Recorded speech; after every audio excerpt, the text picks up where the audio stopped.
Hello YouTube, and in this week's Throwback Thursday I am bringing the tale of a little man with a big sausage, beautiful women and Pikachu. Because back in 2011 Team TSA took the road to the French town of Lille, Raadsel in Flemish, just across the border of this chaotic anarchistic monarchy known as Belgium. Convention Day, name of the convention it was, and we went there with a not completely historical game of Napoleonic skirmishing, using the drum and shaker rules from Ganesha games and putting the French Balloon Corps under attack by a British Marine force. So let's start with the venue and the first impressions. It is held in a local sports club where something of, I don't know how they call it, little rugby team plays. A nice venue with a big glass roof providing ample lighting, but also an increase of inside heat by a factor much. Luckily, alright, there goes my sound. Okay. Yeah, it's a new cell phone, so I'm still looking about for taping it. But luckily this year it was about 10 degrees colder than last year, making it a cozy heat instead of I'm gonna drop stone dead jungle temperatures. Relatively small show, it hosts about 15 different traders and as much game tables, and on the pitch outside there's also a reenactment location. Now the range offered is rather limited though. I went out there with a shopping list of 28mm scenery and 3 boxes of Perry miniatures, but on the whole show I had found exactly 4 blisters of Old Renegade at minus 25% off at R Toys. Now, in my opinion back then, the French gaming circuit is different than the UK-Belgium tandem, aimed more at skirmish games like Malifaux, Confrontation, Aiden Alchemy for the fantasy side, and their historical scene seemed to be hovering about the 15mm scale. Is this a fact? Probably not, but it was my personal observation on the ventures I made south of the border.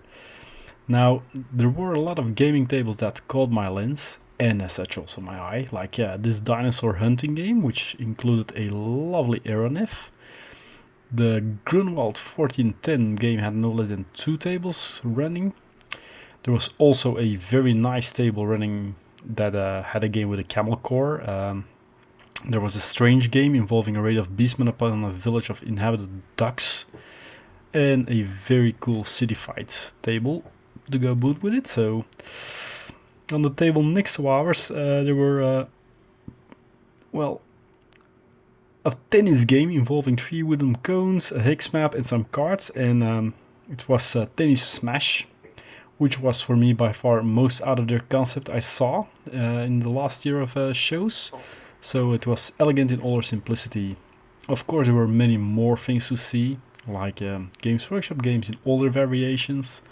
There was Flames of War, so we're gonna look a bit at the tables now that I have still pictures of, and as far as my memory serves.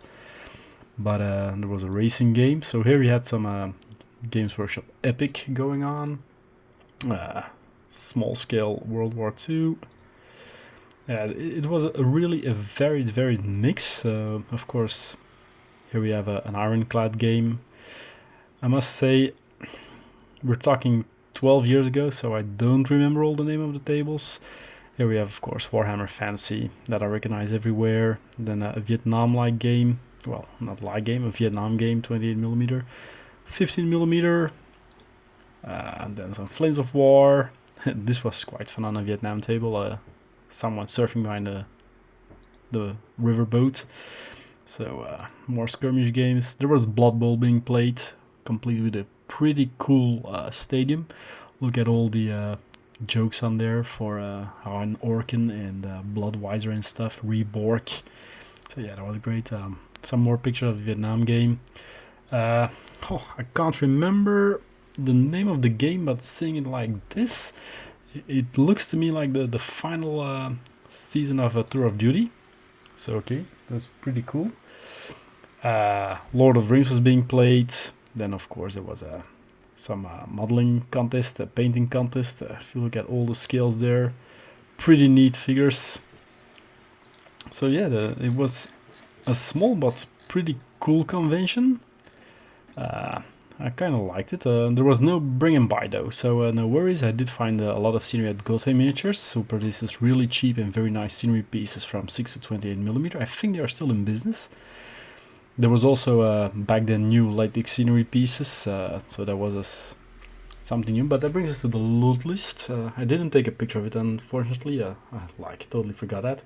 But I spent about 150 euros total on the whole day, netting me some soda pop miniatures, 5-ish long out of production Aberrant Mad Max style cars for the League Painters League, which were sold at €2 a blister, 2 nice American Civil War houses from GR Miniatures, from Magazine Militum, and a heap of small barns, walls, bridges, barrels, boxes.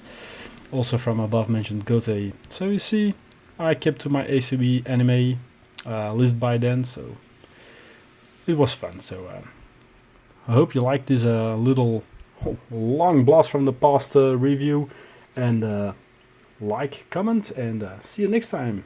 Bye bye, and thank you for listening to my ramblings. Cheers.